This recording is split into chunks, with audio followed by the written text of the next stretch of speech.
Everyone has their own unique views and needs when it comes to financial success. If you'd like to leave your financial woes behind and live a life of financial freedom, you've come to the right place. Welcome to the Saving with Steve show, hosted by Steve Sexton. The show will help you with the ins and outs of money.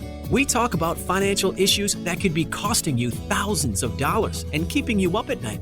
We talk about money, tax reduction, saving more, spending less, 401ks, risk management, retirement, and everything under the sun that relates to you having a healthier, happy relationship with money. Now, here is your host of Saving with Steve, Steve Sexton, on UK Health Radio. Hey, welcome to the Saving with Steve show, where we talk about the ins and outs of money. Pretty much everything under the sun relates to you having a happy, healthy relationship with money. You know what? My name is Steve Sexton. I want to thank you for joining us. I want to thank you for sharing it with your friends, your family, your associates. I mean, we keep expanding our office nationally and internationally.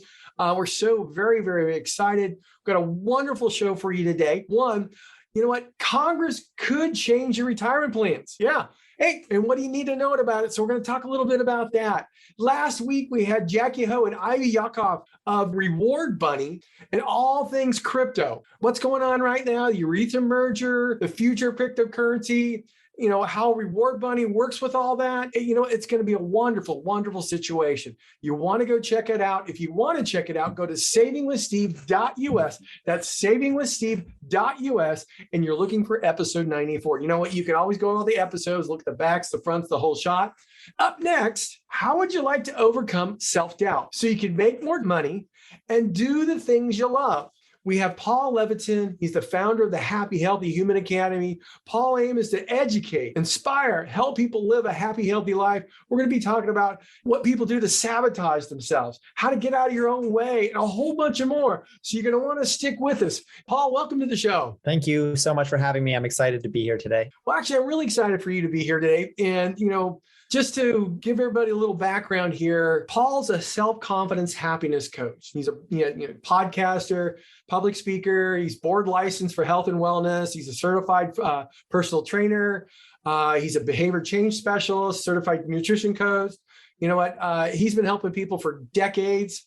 One of the biggest things that Paul does through his Happy, Healthy Human Academy is he helps millennial professionals overcome self-doubt. You know, everybody has self-doubt, and people don't realize how much of that self-doubt holds them back. And you know what? He does this so they can make more money, but more importantly is do what they love. You know what? If you're doing what you love every day of your life, you're not really working, you're just having a great life. So he educates, he inspires, he helps millions of people live happy, healthy lives. So again, Paul, I'm grateful you're here. We've had a lot of, I want to say, emails coming in, say, ask him this, all this kind of stuff. But you know what? What I really like to do is get some background on you, more so than just the byline that I gave. How did you get into this business? How did you get into, you obviously had a journey here. So tell us about your journey. Right. Yeah, I really appreciate that intro. It's very, very kind of you. And, you know, my journey, you kind of touched on it there. Professionally, I've had my own life journey to kind of end up where I'm at now. But professionally, you know, in the cliff notes, I started as a personal trainer, as a fitness coach. So fitness led me to nutrition. And then through fitness and nutrition, it led me to the big question, which was human behavior and why do we do what we do? Because if we understand nutrition, most people know what healthy is. Most people know that they should be exercising. Most people know that they shouldn't be eating McDonald's in bed and then going right to sleep at 1 o'clock in the morning after binge watching Netflix. And yet we live in a world where, 70% of American adults are overweight or obese. And we live in a world where, just looking at the recent COVID epidemic and the vast majority of people who died, unfortunately, were people with comorbidities that were quote unquote lifestyle diseases. So we have on this one hand, we know what to do, right? Everyone knows they should be saving for retirement. And yet most people are living paycheck to paycheck, right? We've all heard that statistic. The average American wouldn't survive an unexpected $500 bill or something like that. Right. And it's sad. So in all of these areas that I see the same thread, which is that what we're doing and what we say that we want to be doing is very different, right? But when I was a personal trainer, people would literally come to me and say, hey, can you tell me how to lose weight? And I say, here it is, give them the answer, and they wouldn't do it. So that's what led me to my next phase, which was becoming a confidence coach. and a human behavior coach, because that's what I realized is what underpins all of this is behavior change, and behavior change is hard. So whether you're talking about saving for retirement, whether you're talking about changing your diet, whether you're talking about having the hard conversation with your husband or wife, what we're talking about is behavior change. And that's a hard thing. And the reason I started to talk about self-confidence, because that really underpins everything, right? When people wanted to lose weight, people want to have more money, people want to look better, do better, whatever. It's like, why does that matter? Why does being 20 pounds less matter? Most of the time people would tell me like, well, I just want to feel better. I want to be more confident. So with my own coaching and with my own practice, I started to say, well, why don't we just cut straight to the chase and start with the end in mind, and realize that that's the big thing that we're really going for. And we're going in a roundabout way, trying to get it through health or fitness or money in a bank or status at a job. But in reality, we just want to feel a little better about ourselves. I think that's wonderful. And I love some of the things that you said people pick up on, but a lot of people don't realize that the things that they do when they're younger has a compound effect. And this might be might be an extreme example. It might be a perfect example. I have a client, and you know what? She used to weigh 400 pounds. She only weighs about 150 now. And she's 62, and she's recently at the beach. And, I'm not going to say a rogue wave hit her, but, it was a rip current, but she got hit in a way where the wave actually broke her tibia. Now, how would that happen for a 60 some odd year old person? Well, the reality is all the junk that she was eating caused problems with the calcium in her bones. And this is what she heard from the doctor. And the doctor says, that's why it broke. And she was flabbergasted by that. She goes, that's usually an injury some football player gets. So it's one of those things where that compound effect. And I'm probably one of those people that sabotage a few things here or there like everybody else. And that kind of leads into the next thing I want to talk about is, how do people sabotage themselves? And this might be a lengthy discussion, but yeah, that's a big one. But again, there's a reason you mentioned my company, and my podcast is called Happy Healthy Human. And the reason it's Happy Healthy Human is the last word, because all of this stuff is human stuff. So you go through this, I go through this, she goes through this. It might be different, right? One person's weight struggles is another person's money struggles, is another person's relationship struggles. But the point is that we all struggle, and we all struggle in the same ways. And self-sabotage is a big one, because in reality, we have to kind of admit that we are in control of our own destiny, right? We can talk about the markets, we can talk about the stock, we can talk about the pandemic, but in reality, if you weren't saving for retirement before, you put yourself into that position, right? Like it's the same thing with, again, with diet, with exercise, with everything. Like we have to take a level of personal ownership. And now if I take personal ownership over myself, then I have to also admit that anything that I'm struggling with, it's partially my fault, because I put myself into the situation that I'm in. And so, when we self-sabotage, that comes from it's a safety mechanism. Our brain doesn't want us to be wrong, right? This goes back to evolution and how we survived for hundreds of thousands of years before we got to the place that we are today with technology. And in reality, it's, we evolved in packs, and we evolved in villages and things like that. So you had to be able to trust. There were certain things about social interactions that we had to be able to do. So all of that is to say that our brain doesn't like us to be wrong. So it doesn't like when I say, I'm going to eat healthy, and then again, I find myself circling the McDonald's drive-thru again. That causes what's called cognitive dissonance. So now I have two conflicting views in my brain. I have one that I said, I need to eat health. I'm choosing to eat healthy now. And then I also have the fact that I'm in a McDonald's drive-thru eating a Big Mac shamefully in my car right now. Those two things are conflicting. So in order for my brain to wrap itself around that, it can't have those two conflicting views at the same time. It has to say, it will self-sabotage, and self-sabotage comes in the form of, well, it's just too hard. Well, it's impossible. I'm too busy. I didn't have time to cook a healthy meal, and McDonald's is just what's available. So it allows me to have excuses so that I can then wash away one of those things. Usually the thing that was harder to do, right? It's harder to eat healthy every day. So my brain gives me an excuse of why it was the only logical step I could take was to not do that thing. Now that's interesting, because we kind of, you just said everything we all do.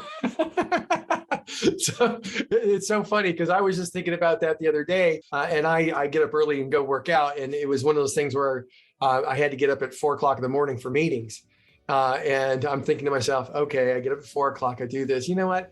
I could be here for 15 more minutes and I would feel a lot better today. And, and I was really close to not working out. So I totally get it. I totally get it. Hey, look, you know what? We're going to take a quick break and we're going to be right back here with some more Saving with Steve and Paul Leviton and the Happy Healthy Human Academy. So stick with us. We're going to be right back. More expert advice for having a happier relationship with money still to come on the Saving with Steve show on UK Health Radio. UK Health Radio, the station that makes you feel good.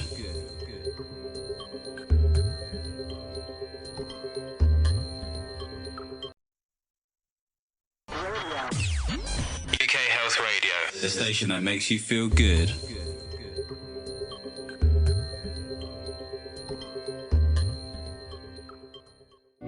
Welcome back to the show that is here to help you achieve your financial goals. It's the Saving with Steve show. Now here's your host, Steve Sexton on UK Health Radio. Hey, welcome back to the Saving with Steve show, where we talk about the ins and outs of money. Pretty much everything under the sun relates to you having a happier, healthy relationship with money. Hey, I want to thank you for joining us. If you'd like to go to our website at savingwithsteve.us, you can get guest gifts, background information, even, goffs of people who messed up while they were talking, just like I do all the time. And you know what? I'd like to just say thanks to our affiliates at UK Health Radio, BBS Radio, AM/FM 247. They make sure we get around the world, and we want to thank you for that. So you want to go check out their websites because they have a number of other podcasts that can help you out as well. Now, if you'd like to go check out Saving with Steve Sexton and get more information, guest gifts, as well as some financial tips, you can go right there as well. Now, you know what? We're back here with Paul Leviton. Again, Happy Healthy Human Academy. I love that podcast name. But you know what? We talked about how people sabotage themselves, but also in the same token, how people get in their own way. It's a little bit different, is it not? So help us understand that. Right. I mean, I look at these kind of as the same thing because, again, I was saying before, how I got here and fitness and nutrition, how people know things. So we have to understand we live in the information age. Information has been commoditized. We're talking on a device right now that has all of the world's information on it. So we have to admit then that lack of information can no longer be an excuse, right? I don't know is a bad excuse because it means that you didn't Google it. That's all it means. It means you didn't do your research. So I don't know how to exercise. It's fine, but you could learn. I don't know how to eat healthy. I don't know how to save for retirement. I don't know whatever the thing that you don't know, the information is out there.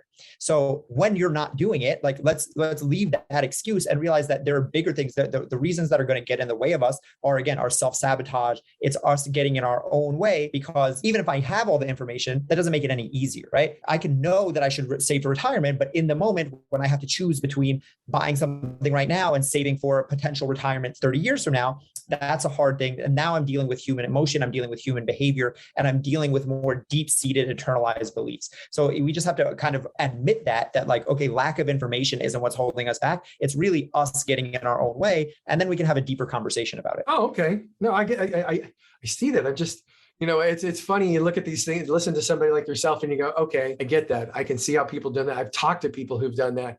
I've done that. We've all done that. So now you have your 3 pillars of wellness. Okay. So how do they work and how are they applied? Right. So, I mean, it's right there in the name. It's happy, healthy, human. So I think about happy being mindset, healthy being a physical well-being, and human being the social, the interplay between us and other people. I just said that, humans are social creatures. We have come up in tribes and villages, and being a part of a broader society is a big part of that. So when we want to paint a picture of what a full life is, I think it has to include all of those things. I look at happy and healthy as 2 sides of the same coin. You can't be fully healthy if you're not happy in your mind, if you don't have that mental well-being, and you will never truly be happy if physically your body isn't where it needs to be. Meaning you don't have to be an athlete. That's not what I'm saying. But there is a level of you want to be able to run around with your kids or go for a hike or go to Disneyland and be on your feet the whole day and not have to stop and sit down because you're so out of breath or something like that. And those 2 combined allow you to be a part of the bigger community, right? Allows you to be a better father, mother, brother, sister, aunt, uncle, priest, whatever you're going to be. Because in reality, life isn't just about us. It's about what we can do for others. That's so true. And I like the way you talk about that because we were just, I have a mastermind group and we're just talking about this. where one of the mothers was talking with her daughter about making good food choices because they're going on a class field trip. And the daughter, the options, In-N-Out Burger, Starbucks, Chick-fil-A, stuff like that. And her mom was just having a discussion with her about, if you eat a bunch of junk, how are you going to feel the rest of the day? And you won't have a good time, which means you won't be able to be present. So she went through the choices with her daughter, and her daughter's like, well, even though I don't like Starbucks, but they have these protein bowls or these things that allow me to eat cleaner, so I can then go enjoy the rest of the day, as opposed to be one of those kids that's going to be always testy. As an individual that works with people who are older, when you talk about having a happy, healthy life and being able to run around with the people you love and care about, and essentially what that means to me is being present, is I see people who, they spent a good portion of their life after retirement on the couch, talking to people on the phone, eating stuff, and they're upset because they're now at a point where the doctors say, hey, you might need a walker, or you might need this knee replacement, you might have to walk with this cane, or they're in pain from ailments that have caused because of all the bad food and the choices they've made. It allows somebody to be present. Now, I also have people that are 95. I have a person who's 105. There's obviously some genetics in there, but you know what? We actually know a 95-year-old gentleman at our church. He's more solid than I am, and I work out all the time. And he's got a 55-year-old wife, and she's having a tough time keeping up with him. And it's because he's taking great care of himself, both mentally, physically, and what he eats. So I totally get that. And the key here is, how do we help people do that and have people understand it? Now, is there a way to create a robotic type thinking about how to handle these things? Yeah. So I want things to be as simple as possible, right? The more complicated things are, the less chance that people are going to do it, right? This goes back to what I was saying about studying human behavior and behavior change. This is the whole thing. Right? Of course, again, everyone knows what to do. Eat healthy and exercise every day and get 8 hours of sleep and stop smoking and stop drinking alcohol. It's like when you do too much, you don't do anything at all. It's too overwhelming, right? We know from, again, a study on top of study will tell us that isn't the thing. So the real secret sauce is to break everything down into its smallest constituent parts and make it so easy that you literally can't mess this up. And that's why the simplest place to start for most people are things like drinking more water, getting more steps, right? Eating more vegetables. I'm not talking about cutting anything else out. I'm just adding a little bit, because people will look at this stuff and go, well, that's too easy. What's getting more steps going to do? What's drinking a little bit more water going to do? It's not that will change your life. It's that starts to tip the scale in the direction of of the person that you're trying to be, right? It's the same thing. Again, we were talking about money here. We can talk about investing. It's the same thing as these things like acorns, right? That's one that rounds up your, the change from everything that you buy and invest it for you. It's like, is the 16 cents that's left over from your Starbucks meal going to make you rich? No, but it's about the habit of continual investing over time, and then the compound interest that will pay. So a lot of times people look at this stuff about life change because they're like, oh, I have to lose all this weight, or I want to be rich in 30 years, or I want to be whatever the thing is. And it's so big, it becomes overwhelming. So we need to dial it back and look at, what can I do today to be one step better, so that when I wake up tomorrow, I'm a little bit closer to where I want to be than I was today. And if I do that over and over and over, all of a sudden, it's that old saying of, it takes 10 years to become an overnight success. All of a sudden it happens, but it's that small incremental effort over time that adds up to the big change. It's not one change in one big foul swoop. I totally agree with you. I just call that the compound effect. It could be positive or it could be negative, depending on how you act and behave. I'm a personal believer in that. And I actually subscribe to it because a lot of people looked at me. I'm a cancer survivor of 16 years. But like when I started working out slowly but surely, I barely could leg press 10 pounds. Before I had cancer, I was in the 400s, but it was like 10 pounds because I was so wiped out. Plus, I'd lost 30 pounds. But it was slowly but surely building that up. And I never really overdid it. I just continued on the pace. And I see so many people do that, whether it be finances, debt, or eating, that diet bounce, where they starve themselves for 22, 23 days. Hey, I lost 25 pounds.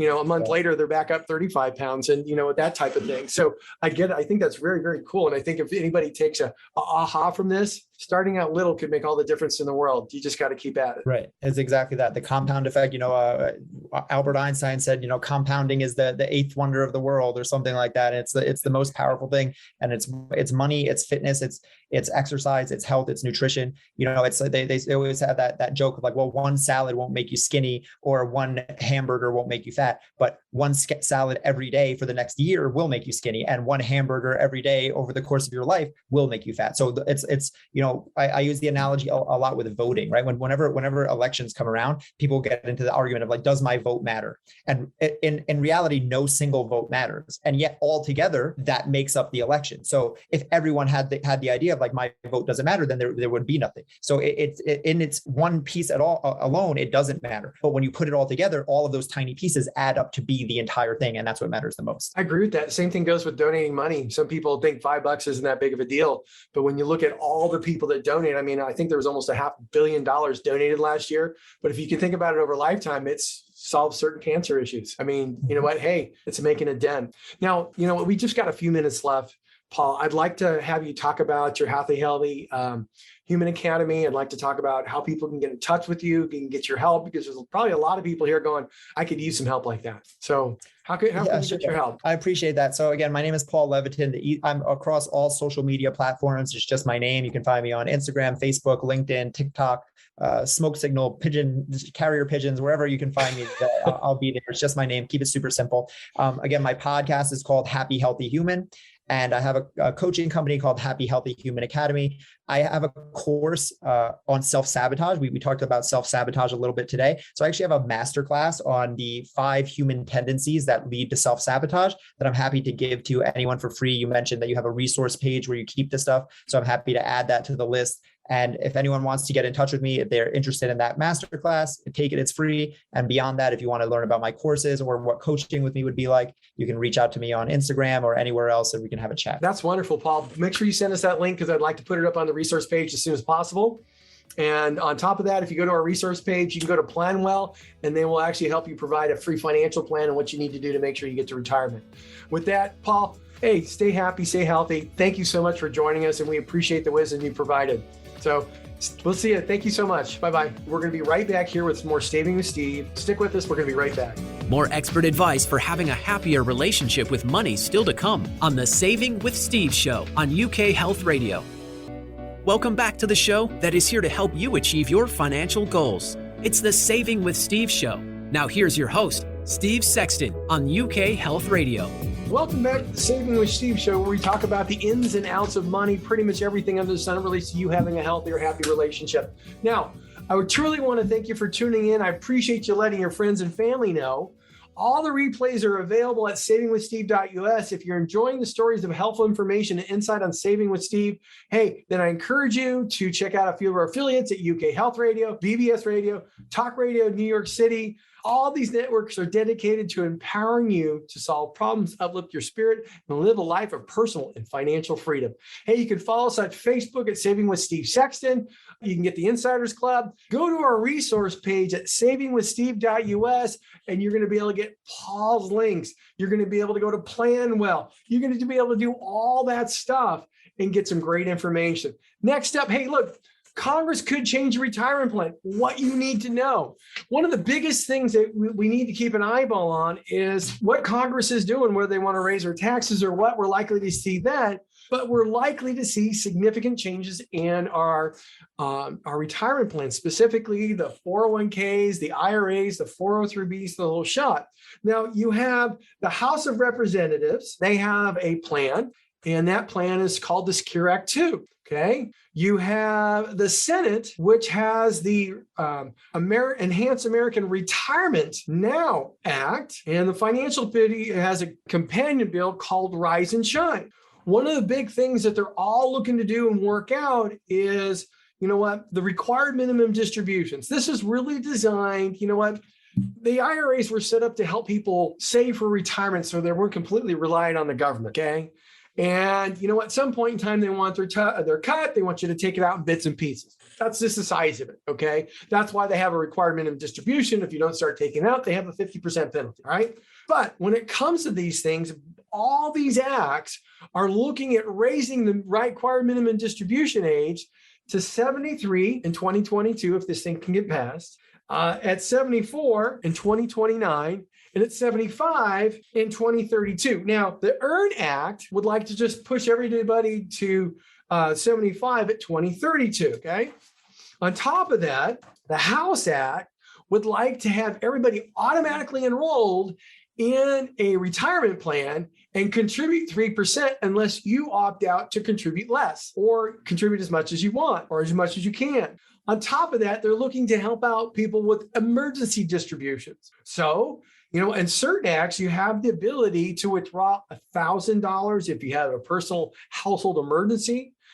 Just like Paul said, most people can't handle a $400 emergency. Hey, I can withdraw $1,000 in case I have a personal or household emergency, or as much as $22,000 without any penalties if there's a natural disaster type emergency. Those would be good things, huh? Or if you have terminal illness, hey, you can get early distributions without any penalties. And that means before the age of 59 and a half. And then on top of that, they're looking to enhance the tax savers credit. And that's so people with lower incomes get an incentive to, add money to the retirement, and a credit. It's like a tax offset. So if you owe $1,000 in taxes and you have $1,000 tax credit, it wipes out your taxes, which is a wonderful thing. Bottom line, the House of Representatives and the Senate are going to take significant action this year to adjust retirement saving plans to help people save more. Now, I've got this question that's been coming up through the blog at viewers@savingwithsteve.us, and people are asking, hey, why are they pushing it to 75? Okay, well, first of all, Secure Act pushed it to age 72. And don't ask me why they said before that it was 70 and a half. I don't know why. But one of the reasons why they did that is people are working longer, so they want to give them the opportunity to continue to save. And if it gets pushed up to 73, 74, 75, it's because people are working longer to save. The key here is this: just saving $5,000 a year for 30 years at 8%, it's just about $1 million. $10,000 a year, you're going to get about $1.5 million. 20, you could be at like $2.7 million. You know what? It could be very, very significant for you if you use that compounding effect on savings. So the key here is, how can we get you to save more? Look at ways that you can go and do that. That's going to make the whole difference in your world. So I want to thank you all for joining us here on Saving with Steve today. Paul Leventon with the Happy, Healthy Human Academy. Just wonderful. By the way, we're up to 95 episodes. We're getting pretty close to 100. Really excited about that. Talk to you about what the Congress could be doing with your retirement plans. You know what? Next week, we have a wonderful guest in Quinn Driscoll. She's going to be talking about business goals, the whole shot. It's going to be an outstanding episode. You're going to want to look forward to seeing you that. So, hey, look forward to seeing you next time right here on Saving with Steve. Stay safe, stay healthy. Bye-bye. Thank you for joining us on the Saving with Steve show, hosted by Steve Sexton on UK Health Radio. To learn more about the show and how to become a guest or sponsor, visit savingwithsteve.us. That's savingwithsteve.us. Join us again next time as we continue to talk about everything under the sun that relates to you having a healthier, happier relationship with money. This has been the Saving with Steve show, hosted by Steve Sexton on UK Health Radio. Everyone has their own unique views and needs when it comes to financial success. If you'd like to leave your financial woes behind and live a life of financial freedom, you've come to the right place. Welcome to the Saving with Steve show, hosted by Steve Sexton. The show will help you with the ins and outs of money. We talk about financial issues that could be costing you thousands of dollars and keeping you up at night. We talk about money, tax reduction, saving more, spending less, 401ks, risk management, retirement, and everything under the sun that relates to you having a healthier, happy relationship with money. Now, here is your host of Saving with Steve, Steve Sexton on UK Health Radio. Hey, welcome to Saving with Steve show, where we talk about the ins and outs of money, pretty much everything under the sun that relates to you having a happier, healthier relationship with money. My name is Steve Sexton. I want to thank you for joining us, sharing with your friends and family and associates. We've expanded the show all across the United States as well as overseas, and our audience just keeps expanding. Last month was this Venture Month. And you know what? We had Tom Hamill. He is the director of RV at Kuhn Auto. He gave us some great information when it comes to everything about RVing, how to create adventures with a family, how it costs less to travel in an RV and you could spend more time completely unplugged. And he went through the ins and outs of leasing versus buying and much, much more. So if you want to go check out that episode, go to savingwithsteve.us and look for episode number 93. That's right. We're up to 93 episodes. This is our 94th. Hey, I'm going to be talking with Jackie Go and Ivan Kofkov. He's the CEO and COO of Reward Bunny. You know, they have a cashback platform that it makes it easier for people to earn, invest in, and spend cryptocurrency. When users simply make everyday purchases, they have the opportunity to receive the rewards in either cryptocurrency or US dollars. They're going to be talking to us about all things cryptocurrency. Lots been going on in the last couple of months with crypto, reduced values. We saw the Ethereum merger. They're going to be talking about it all. Right now, I'm going to be bumping into, will you run out of money in retirement? It's a big question. It can be, it's easy to worry about having enough income to support your retirement lifestyle. These anxieties naturally increase during an economic downturn, periods of inflation.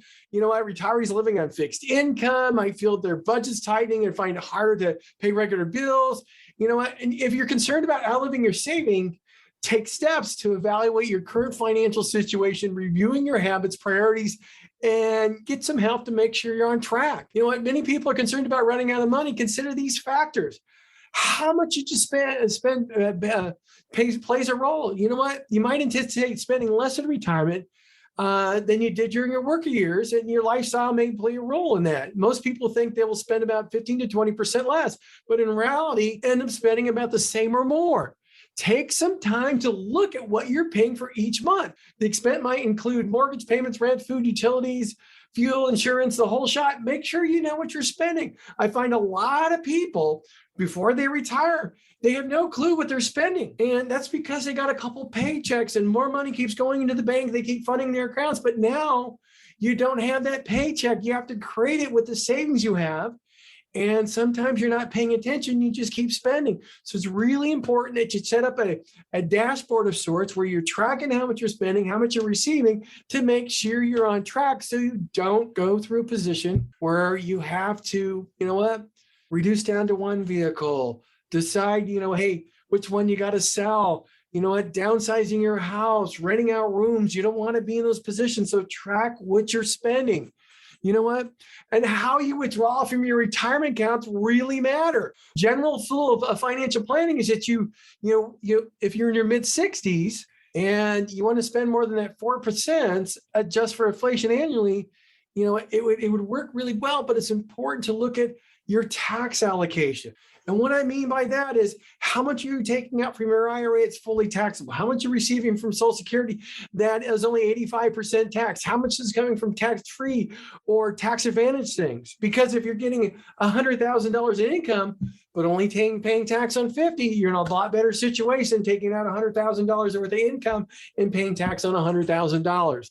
That will make a big difference. Hey, your Social Security benefit will continue. If you're starting to receive Social Security payments, the income will continue for the rest of your life. And you know what? It's inflation adjusted, so it keeps up with purchasing power. It's going to keep coming whether the market goes up or down. If you haven't started collecting Social Security, look up how much you can expect to get from various ages, whether you're 62, full retirement age, or 70, okay? It's important that you look at that Social Security in the context of your retirement so you can maximize the income and also your asset. You know what? Work opportunities can make a big difference. You may envision retirement as a chance to stay up from work entirely. However, if you're concerned about running short on money, you could continue working past retirement age. You know what? A graduated retirement is much healthier physically, mentally, financially than a hard stop. You know what? My dad, after the wall came down, he retired at 56, okay? Hard, retired. I mean, it took him a year or two to figure out how to retire because he ended up fixing my sister's house. He ended up, taking trips, learning a bunch of languages, and he was going nuts figuring out what to do. Hey, work yourself into retirement. There's nothing wrong with, working as a consultant for a portion of the time, or, being a tutor for English, math, or something like that, whether you're working with people overseas or here, or doing other things. But you know what? One of the biggest things here is this: it provides you extra income that, you know what, you can spend now as opposed to draining from your retirement account. Having cash reserves may help. You know what? The reality is life's going to be full of them. You could have health issues. Family members could have health issues or financial issues, and you need to help out or want to help out. You could have a damaged roof. You could have the market go down. You know what? If you have 3 to 6, maybe even 6 to 12 months worth of expenses sitting in a savings account, might not earn a lot of interest, but it's there for you in case you need it. So think about this. Market just dropped 30%. Here we are. Your account went from $1 million to 700,000, and you have to take out 5% or $50,000 a year. So instead of taking out 5%, you're taking out 8 or 9%. And that's going to drain your account further and further. In fact, if you take a look at the sequence of returns related to a consistent withdrawal, you know what? If you have $1 million and taking out 50, it might only last about 20 years. And if you live 30 years, that creates a problem for you. So you really want to take a look at making sure you have those cash reserves for one of two reasons. One, you could dip into those cash reserves for 6, 9, 10 months before you have to pull it out of your retirement accounts, which allows them to recover. It's better than taking a big loss and keep driving down on that loss while you're waiting for it to recover. Secondly, if you have the cash reserves, if you have that emergency, need that liquidity, the last thing you want to do is put your income at risk because your whole account value is at risk. I know they say, hey, it's going to come back. The question is when and what shape will your money be in? These are things you want to stick with and think about if you think you're going to be running out of money in retirement. Hey, I want to thank you for joining us here on Saving with Steve, where we give you my best advice to help you retire smarter. So stick with us. We're going to be right back. More expert advice for having a happier relationship with money still to come on the Saving with Steve show on UK Health Radio. Welcome back to the show that is here to help you achieve your financial goals. It's the Saving with Steve show.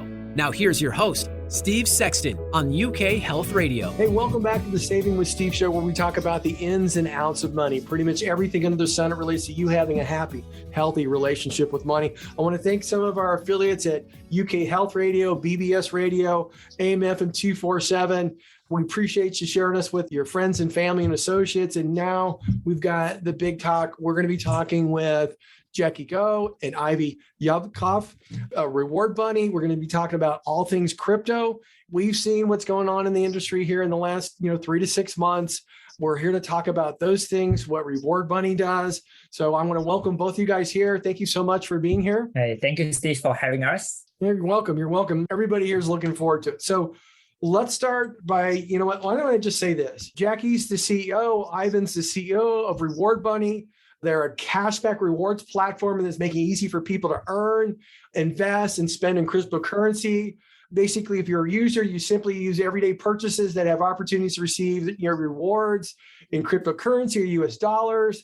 It's a great platform, but obviously a lot of cryptocurrency. So you guys have a good background in that. I know, Jackie, you have a big gaming background.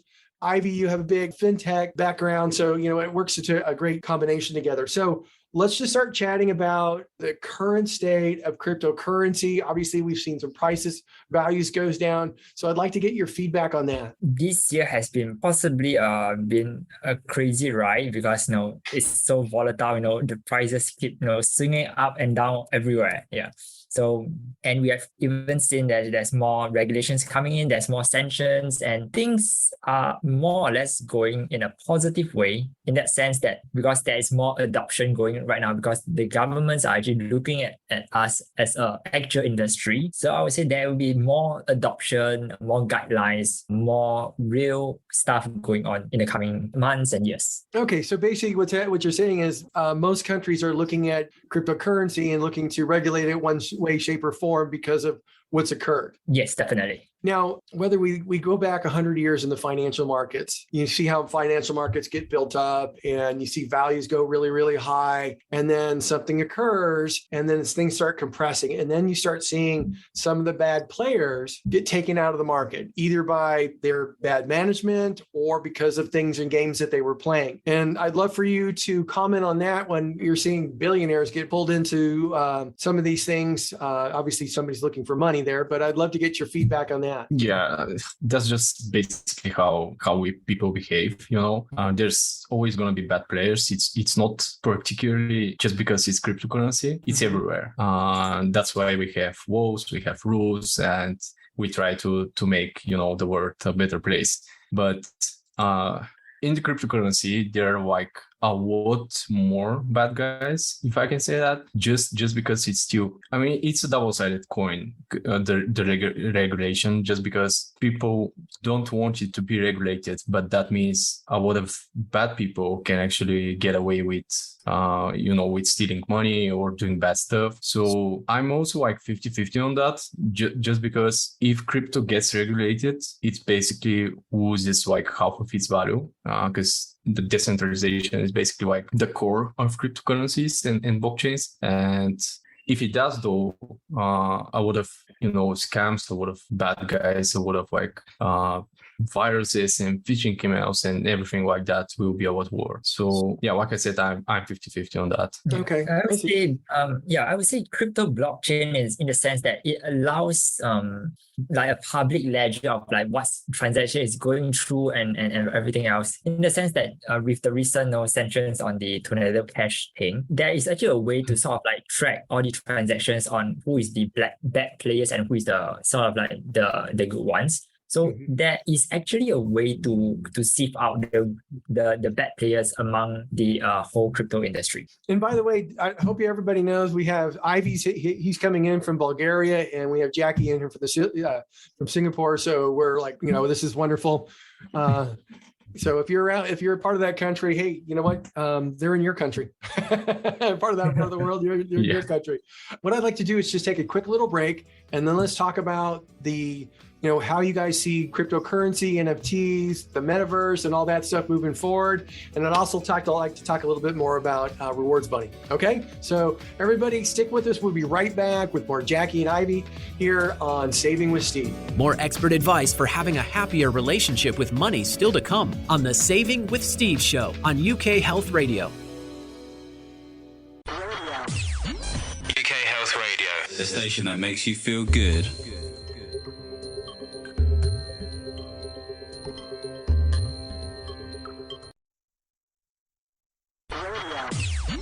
UK Health Radio, the station that makes you feel good.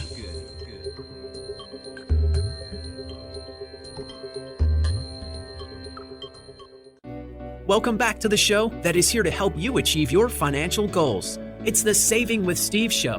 Now here's your host, Steve Sexton on UK Health Radio. Hey, thanks for joining the Saving with Steve show, where we talk about the ins and outs of money, pretty much everything under the sun that relates to you having a happy, healthy relationship with money. Now, one of the things I just wanted to point out, I want to thank our affiliates like BBS Radio, UK Health Radio, AMF and 247, and all the systems and streaming channels like Google Play, Spotify that are sharing Saving with Steve with the world. I appreciate you sharing it with your friends and family. Hey, if you want to check out some of the episodes, we're up to 94 episodes right now.